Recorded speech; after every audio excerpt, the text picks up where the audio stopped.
Yeah. For governor? Oh, I didn't know about this. Just kidding. I feel like it's that time of the year when Yeah. political He's been speeches are watching being. the political candidates. Yeah. We, so I was brought in, I teach at Carroll College, and so I am a non-biased source. And I was brought in by MAR to conduct these focus groups. So this is more of an interview with an audience. And, but we did the broker group at 10, and so I just wanted to finish up with him as a broker.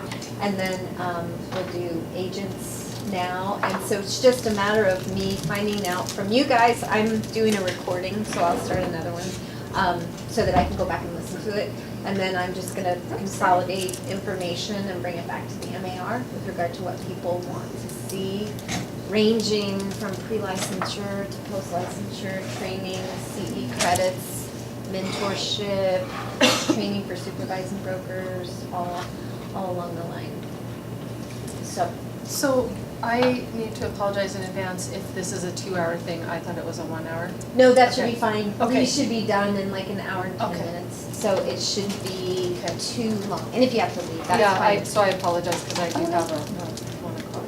Yeah, no problem. We are, we had 2 at the earlier session, so I actually won't stop it. I'll just keep this recording. But then I go back and listen, and usually somebody from the MAR, so you guys are my 6th location, my 12th focus group, and we are on our way to Glendive, and then back home to Helena, and then next week I do Great Falls, Hatter, Lewistown, and then the following week I do Butte. So Bozeman, Missoula, I can't remember. I don't even know where I am when I wake up, so. Yeah. But we drove over from Helena this morning, and this is my son Clayton, and he is doing the video. Playing Steven Spielberg. Yeah. So he's doing that part, and then I'll listen to the audio and sometimes compare it with the video. Thank you very much, Rusty. All right, so I want to talk to you guys. Tell me your years in the industry. You go ahead and eat. I'll start with But I'm gonna be on video while I and I don't always eat proper, I have 3 boys, so don't. Yeah, he's complaining about his older brother and his eating habits. So I don't notice anymore. So it's, Your years in the industry and maybe agencies that you're with. well, I'm Pamela Dam. I'm with Crown Realty, and I've been in for 13 years. Okay. All right. And is Crum a bigger? Actually, it's a small company, but we're very active with association, and so. Okay. Excellent. I'm Ginny Jensen with Century 21, and I've also been in 13 years. Wow. Okay. So Crum. Okay. So we had Jaylene. Yeah. So she talked about Century 21. All right. I'm Dave Goodrich. I've been in it 12 years. Jaylene and I started together, All right. and I came into it as a result of Ginny Jensen here. You did? Yeah, you talked me into it that time. Maybe. I don't remember that. You know? Yeah, you talked me into it. And are you in Century 21? No, I'm with Real Estate by Hamway. You left us. All right. And I do a little bit more along the lines of commercial real estate. I Okay. still do residential, but I'm Okay. more of a commercial guy. Okay. All right. Well, I appreciate you guys coming. I mean, level of involvement is really important. And like I said, I've been across the state. Some sessions have been just standing room only, and it just depends upon the location and the level of their schedule. And some, nobody. So that, out of our association, that's all that came? Yeah. Wow. So that's been today. Yeah, see. Yeah. That's a pretty big disappointment to me. Yeah. But it also may be indicative of the fact that people think that the association is doing its job. Which, and so, when I said that I would do this, I said I have a limited, I thought it was gonna be the whole summer and I'd have time, but you know how proposals go through and things. So I ended up just very few weeks to do all this traveling, and I just start back to school next week, and so all these things. But, and so I've had to arrange these schedules, and I guess it just depends on the, how the word gets out, and when, everybody's on vacation now, I think it's just so I don't know.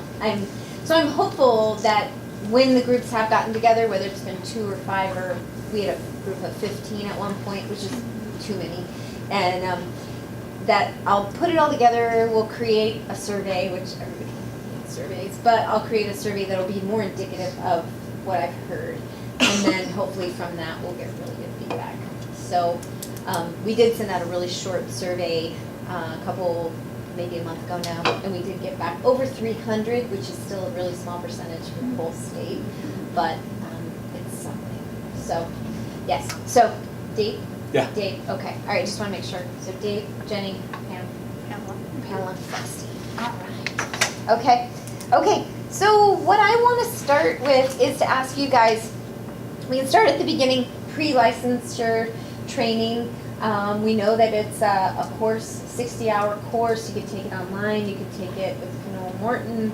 Then you take your test. And then at some point, hopefully very soon, but sometimes as long as 12 months, you take a rookie course, which is a day-and-a-half course. It's 6 hours of forms, 3 hours of legal, and 3 hours of, I'm not sure the other 3 hours.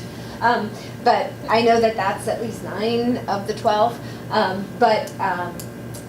My beginning is to tell you guys that there is concern over that, and that may not be rigorous enough to actually, let somebody be free. If they're with Keller Williams or Century 21, they're going to walk into a stricter, more rigid training program, and they're not going to be let free. But you can finish your exam and then wait for your license to come in the mail, and then be another 10 or 11 months before you take the rookie course, which, not that the rookie course is going to answer all your questions, but at least it's a place where everybody comes together from your region and there's some form of training. What do you guys feel about that? What's your... I feel as though the responsibility for education also falls on your broker. Okay. And if they fall down on that, then as associates, we have to help train Okay. agents, unfortunately, but I really feel it falls on your broker. Okay. Okay. All right. Yeah, I agree with Ginny. What I've always told, I get asked by people all the time, you want to come into the real estate industry, and I say, well, just be sure that you understand that when you take the class, if it's Knoll Morton, which most people do, all you're doing is getting a license to learn. Mm-hmm. That's it. And when I started at Century 21, we had a really good training program. She was the lady that was teaching it was kind of a pain, but She was but very she strict. was, She was and good. it was good. I learned a lot, and anything I got, I learned more from that than I did from the class. Okay. So I think that the class and the licensure process is, in my opinion, it's a little silly. It's just a way for people to get into something where they can be paying some dues. I don't think there's a level of professionalism that comes right out of that class. Okay. Because I'm a big, we're a profession, and if you think about other professions, what do you think of? What do you think of when I say profession? Doctor, lawyer.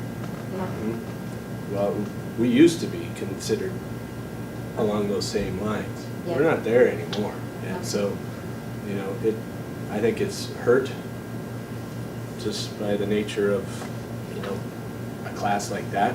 You should learn actually what's going on. You should learn how to write forms and what the current forms are that you should come out of there with a better knowledge of what you're gonna be experiencing versus, here's the test, we're gonna teach you, and then they say that, Knoll Morton's, at least when I took it, we're teaching you the test. That's all we're doing is teaching you the test. Great. And that was a week of your time Yep. at a location Yep. where they 7 taught? days. Okay. I was gonna say too, there were some really good trainings in that though, coming out and knowing, things about the real estate market. I think it would have been nice to have the rookie class. I don't like the fact that you have up to a year to take a rookie class when you need to know how to fill out paperwork right away. And I would like to see the rookie class a little sooner.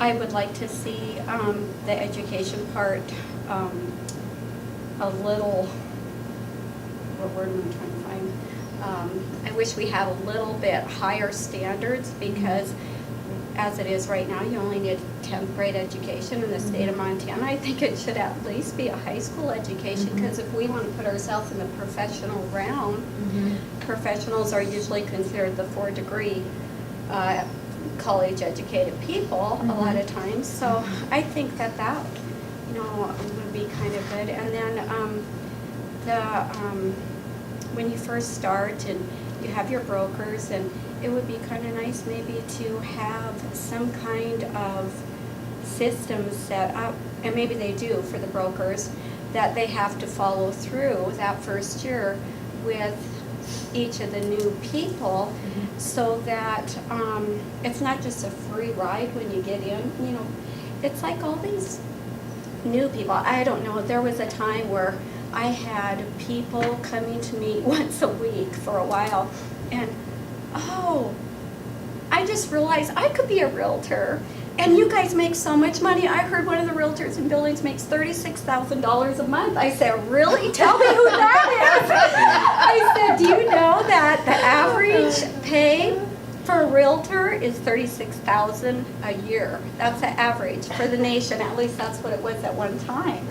And so then I started explaining, you know, how that commission breaks down and what you make and different things and the classes you have to take and all this kind of stuff. So, but they see, well, you only need a 10th grade education and you only have to take 7 days of classes. Whoopie, you're in and you're going to make all kinds of money. Okay. And so I wish the standards were a little higher, and I think we tried it for a while, but all of a sudden we were going to try to push that. Yeah. And all of a sudden it's almost like they became more lenient. So they were at a point of, Well, we were really talking about it at Okay. one time. Okay. But there are a lot of people that like where it's at too. And because then it gives the opportunity, open doors for other people to be able to get in. And I can understand that too, but I still think to get it to where we can call ourselves professionals. Oh, and one more thing I think would be great is have a class that teaches us how to be professional. No, I'm serious. That maybe sounds funny, but you know, really just sitting and down and talking with somebody. We negotiate with home inspectors, with the other realtors, but yet we don't really learn how to do that, or how to do it in a manner that is professional and not rude and, you know. even from dressing. I mean, Exactly. we talked about that in Century 21. Apparently, you guys had to dress nice, and I mean, I worked for Merck. I was a sales rep for 10 years in New York City, and so my training was very extensive, and we had very little variation in what we could wear and how we could act. And so, I mean, and that was more robotic. But I know you guys are autonomous creatures, but you don't want to go to a closing and someone's in, you know, cut off some flip flops, or you know, meeting with a banker. And so, I mean, yes. Yeah. Well, I have the opportunity to be involved with new realtor orientation several times a year. Terry and I trade off. We do the ethics portion. Part of that training from the National Association of Realtors is something that's called Pathways to Professionalism, which is courtesy.